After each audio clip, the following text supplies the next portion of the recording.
So today I'm going to show you how I would cut the windows in a printable advent calendar from my Etsy shop, Goodwerks.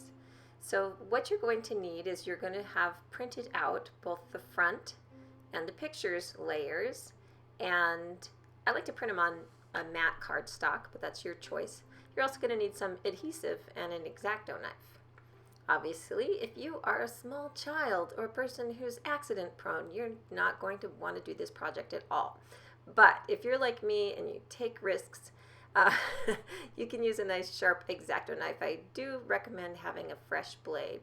Now what I like to do is, to save time, I do all the acrosses and then all the downs. So what I'm doing is cutting on each dotted line, and I'm trying to cut right at the beginning and right at the end and not get too out of control. One of the secrets to cutting with an X-Acto knife is to have a sharp blade, because then you don't have to press down so hard and you're not as likely to hurt yourself or lose control, because you'll be pressing and you can feel it going right through, and it's really satisfying feeling.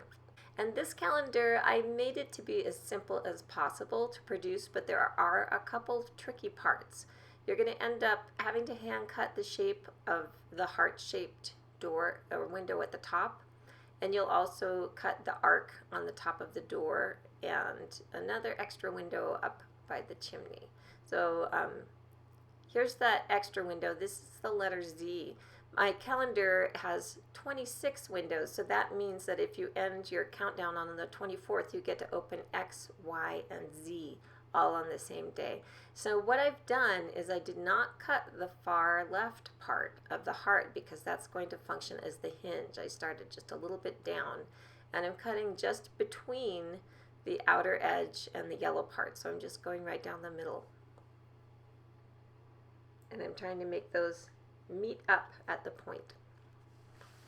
And now I'm going to go along and do all my downs.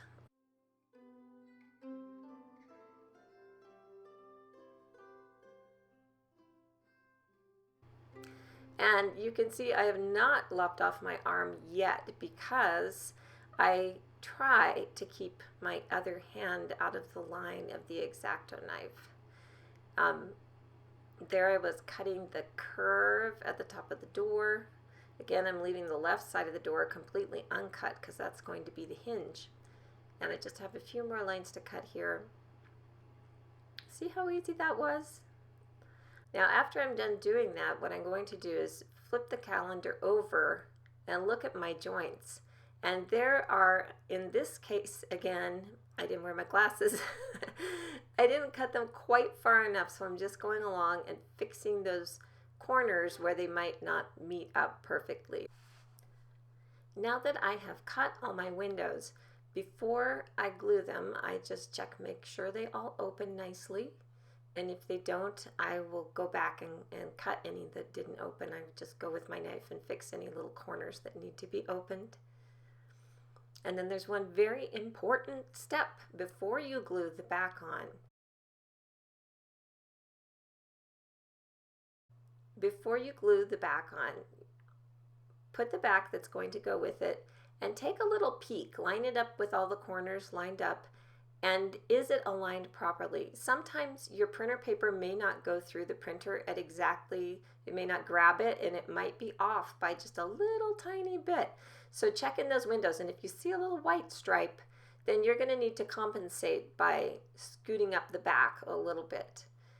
Make sure that you know how much you need to scoot it up by, if you do, before you do the gluing. Now my doors are all very lovely. I'm going to turn it over again. After I have checked to make sure that it aligns right with the pictures, I just go around the edges, and you want to make sure that you don't put any glue on the back of the doors. I mean, I hope that would be obvious, but you don't want to put glue on the back of the doors, because then they won't open. So just go around the edges of the doors, the outsides and the bottoms where you can.